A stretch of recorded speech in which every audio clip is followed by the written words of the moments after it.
on Eyewitness News at 5:30. Tonight at 5:30, we begin with breaking news in campaign 2014 and the race for Rhode Island governor. I'm not going to be seeking re-election for governor. Governor Lincoln Chafee making a major announcement today about his political future. As you just heard him say, he is not seeking a second term, and he called an afternoon news conference to explain why. Well, obviously, it's not just the time and the energy that goes into a campaign, but as you know, if you're looking at an election, sometimes you make compromises that might not be made if you weren't involved in a campaign.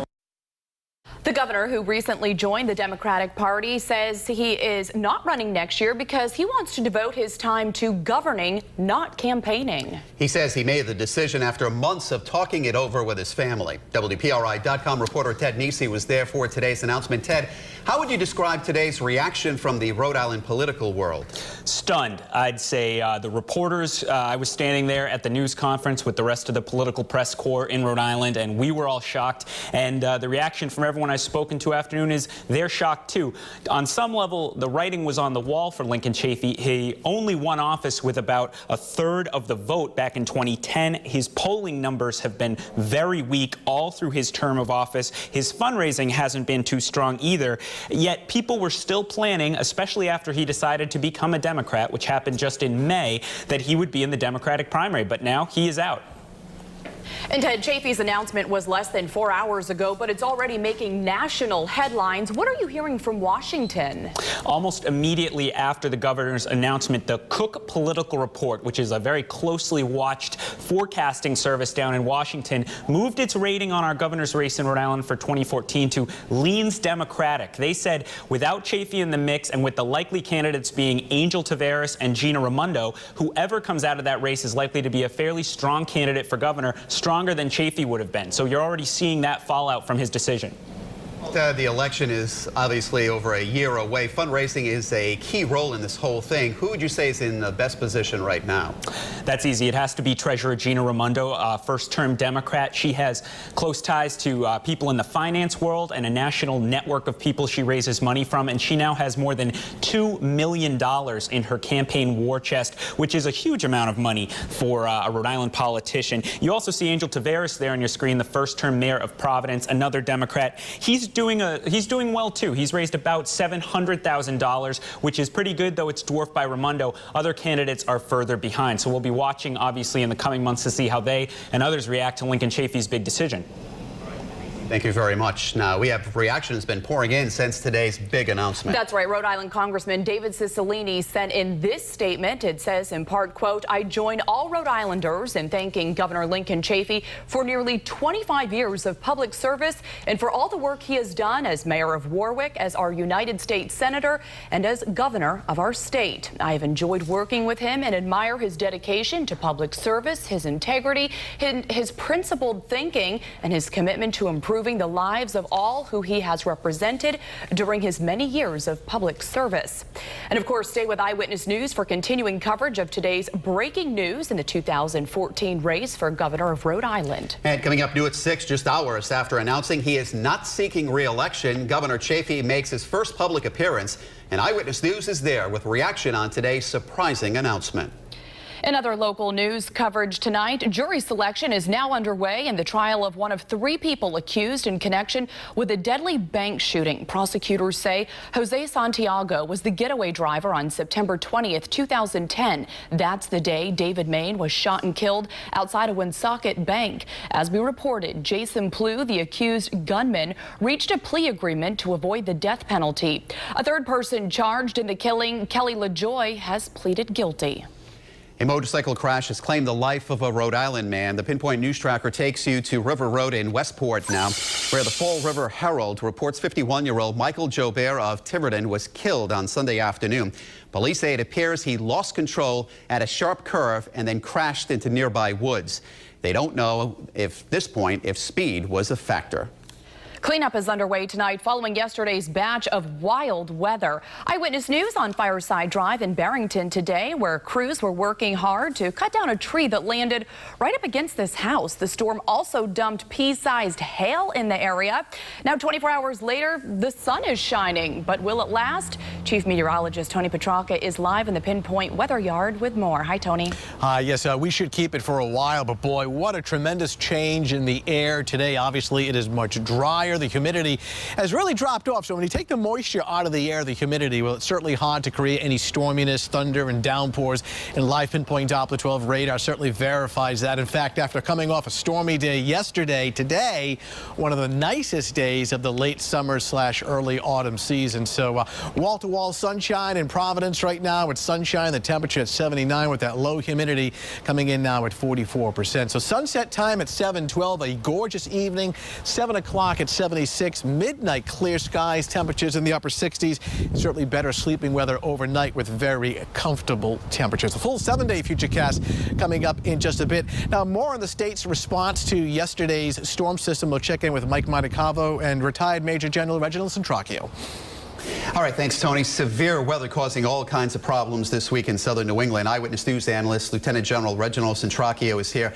General, we saw all the problems, especially in Dean Estates, with those folks getting flooded out of their apartments. You spoke to the EMA today. Were they prepared for this storm? Yes, in fact, that's a good point.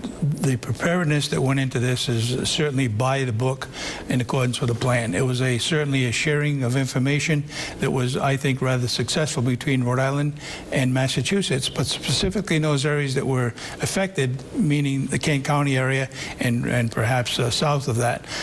What you saw was a unfolding of local administrations taking care of the problem without having to go to EMA looking for additional resources. I think it was a plan that came about really the way they should. But the big problem here, and we're seeing it every storm, and we've seen it Oak Lawn Avenue and Fletcher Avenue in Cranston and other parts of the state, the same areas continue to flood. How do we fix that problem? The only way to fix it is to look at ways and means to fund it, number one, either with a composite funding between the federal government, the state, and the local community, to make ways and means for that water to get out of the area, and perhaps such things as dredging the Patuxent River, and perhaps relocating housing to other areas, and specifically in the case of, as we saw in the last couple of weeks, buying that property and tearing down those houses. That eliminates the problem to begin with. Another big problem, obviously, is displaced people and what to do with them. Yeah, exactly, and that was one of the problems that EMA shared with me. You need to have a plan for each of those facilities. What happens to those individuals who don't have families and a place to go? Well, in here you have the Red Cross that did help and other faith-based organizations, so it worked to some extent, but it needs some work. All right, General, thank you. General also has some thoughts on what's going on in Syria. You can go to our website for that at WPRI.com. Time now for Eyewitness News JAMCAM traffic. Let's get right to Jay Rogers with an update. Right now, traffic is moving along slowly here at 95 southbound. Looks like there may be a crash over to the right lane and right shoulder 95 southbound here in Pawtucket.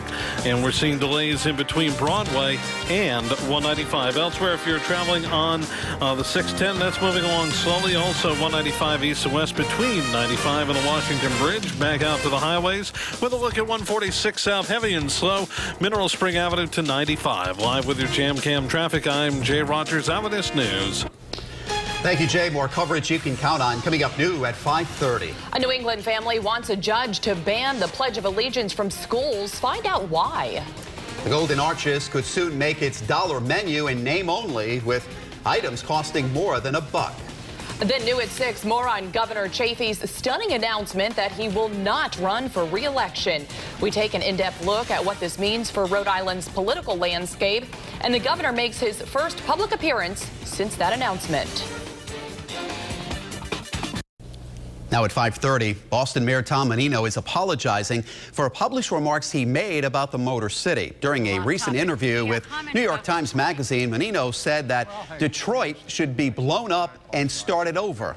The comments offended Detroit's mayor, who accused Menino of being insensitive. Menino's spokeswoman says he feels strongly about cities and cares about Detroit's financial problems and would like to help in any way he can. A judge is deciding whether to ban the practice of reciting the Pledge of Allegiance in Massachusetts public schools. An atheist family argues the words "under God" discriminate against students who do not believe in God. Lawyers for the school district say the pledge is voluntary and students can choose not to participate. Last year, a judge ruled atheist rights were not violated. The family appealed the ruling. Coming up next. A major yogurt manufacturer is asking major retailers to pull certain yogurts off store shelves. It's not an all-out recall. I'll tell you what the problem is coming up. And local residents are picking up the pieces following yesterday's wild weather. Coming up new at 6, we'll check in with one local community where it could be a costly cleanup. Time now for Eyewitness News. Call 12 for action. A popular Greek yogurt is being pulled from store shelves after customers complain of a nasty taste. The company reached out to retailers a few days ago to remove the yogurts while it investigates the complaints. Problem solver Susan Hogan joins us now with the details. Chobani is not issuing a recall. Instead, it sent out emails to retailers nationwide to remove certain yogurts from its stores due to a quality issue. Well, tonight we learned just what that company means when it says quality.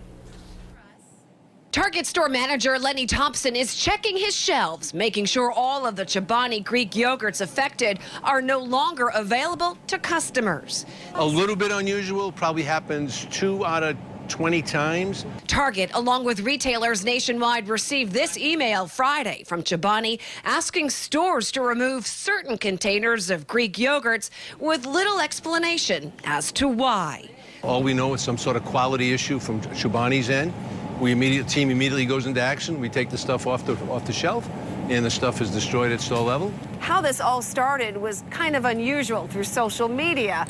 Customers were tweeting out that their Chobani yogurts were having a weird fizzling noise coming out of the containers and that their containers were also swollen. Chobani, responding to customer concerns, removed the products from store shelves to investigate. A spokesperson for the company says it found a type of mold commonly found in dairy that may be to blame. The products being pulled are containers with the code 16-012 and expiration dates September 11th to October 7th. And if you have the unopened yogurt, you can return it to the retailer for a full refund, even if you don't have the receipt. We are still waiting on a response from the company regarding any health concerns regarding the affected products. And if you have a consumer problem you need help solving, contact our Call 12 for Action Center Monday through Thursday from 11 until 1, hotline 228-1850. Or if you're interested in becoming a Call 12 for Action volunteer with me, you can call that same number you see right there on your screen. I'm problem solver Susan Hogan, Eyewitness News. We have an important Eyewitness News alert to tell you about involving Toyota. The car company is recalling 370,000 vehicles worldwide for 2 separate issues. The recalls include some Lexus models and Highlander hybrid SUVs. 200,000 are being recalled for a hybrid system problem. Another 169,000 may have an issue with an engine bolt. In other consumer coverage now, McDonald's may be making some big changes to its dollar menu. The world's biggest hamburger chain says it's considering adding items that cost more than $1. The new menu would be called Dollar Menu and More. No official changes have been made yet to the current menu, which was introduced more than a decade ago. Now, here's Chief Meteorologist Tony Petrarca with your live Pinpoint Doppler 12 Futurecast. Well, certainly what a difference a day makes after very stormy weather the last couple of days, along with high humidity. It is a brand new air mass outside right now. Of course, you've certainly felt it. A very comfortable wall-to-wall sunshine, and for a change, we are not tracking any storms on live Pinpoint Doppler 12 radar. And the pattern really next 5 to 7 days does not favor any widespread heavy rains. I mean, down the road, we've got a couple of chances of a few quick light showers coming through, but nothing more than that. Sunshine in Providence and really all across southern New England, temperature at 79. Dew point has really dropped off, an indication of how much water vapor is floating in the air. So the relative humidity is down to 44%. So it'll be a dry, refreshing evening and overnight. Boston and Taunton still low 80s. Smithfield's at 75 and mid 70s along the South Shore, with New Bedford now coming in the upper 70s. Our next weather maker, and it's not really significant as far as precipitation, as a cold front across northern New England. Now there are some clouds and a few light showers along the front. As it drops through tomorrow morning, it'll give us the day that starts with some clouds and a couple of showers, some light showers. As it passes offshore, the sunshine should return. Futurecast shows this very well. Get in real close. Starting off this evening at 6 o'clock with clear weather. Most of the night is clear, right on through the overnight. Now here we are tomorrow morning at 9 o'clock in the morning. The cold front's coming through. Notice the extra clouds and a thin line of passing showers. Won't last very long, so if you earn a living working outdoors, it's not too bad. I certainly wouldn't cancel any outdoor plans. Watch what happens. It slips off the coastline by 11 o'clock in the morning, and already the clearing line is starting to work in during the afternoon. So a little bump in the road early in the morning, get back on track during the afternoon with some sunshine, and the humidity levels tomorrow afternoon get even lower than what it is right now. So the front really represents a reinforcing shot of not only dry air, but very cool air. Kind of a change of seasons on the way, especially come tomorrow night into Friday morning. For this evening, though, it looks pretty good. Clear skies and comfortable. Temperature down to 63. Some extra clouds and a quick light shower or sprinkle during the morning, 68. Then we're back to sunshine tomorrow afternoon. Dry and comfortable with temperatures topping out in the lower 70s. Talk about cool. Upper 60s to 70, that's it for Friday. I mean, a beautiful day, but a feel of autumn. Upper 40s early in the morning. Saturday, not bad. Even Sunday, for the most part, should be okay. Wouldn't call this a stormy day. Just a quick shower, partly sunny, 78 degrees. Nights in the 50s and 60s, but kind of a real hint of autumn here come Friday morning. Kind of cool and crisp with a chilly start in the morning in the upper 40s, and then a mild afternoon with low humidity and very comfortable. And for the most part, the weekend is looking okay. Again, just a quick shower with the approach of a cold front on Sunday. And what that second cold front on Sunday will do is bring in cool temperatures again. So by Monday, the high is a refreshing 73 degrees. No big warmth or heat on that 7-day Futurecast. You can download the Channel 12 app through iTunes on your iPhone or on the Android smartphone or on the iPad as well. So that's what you say, refreshing when the temperatures come down. Refreshing, yes. Refreshing. All right, thanks, Tony. New at 5:30, there's more coverage you can count on. Coming up on Eyewitness News, we'll take you inside the new arts building at Rhode Island College, which your money helped pay for. And then new at 6, a local church is facing a lawsuit over its bells. We'll tell you why. Eyewitness News on WDPRI 12 is coverage you can count on.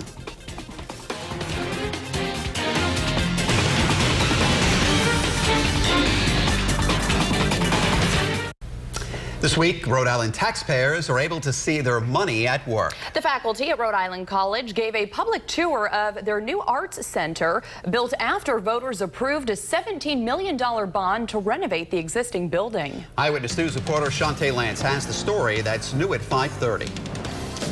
5 years in the making, and with the help of taxpayers, this art facility is finally open to Rhode Island College students. 1, 2, 3.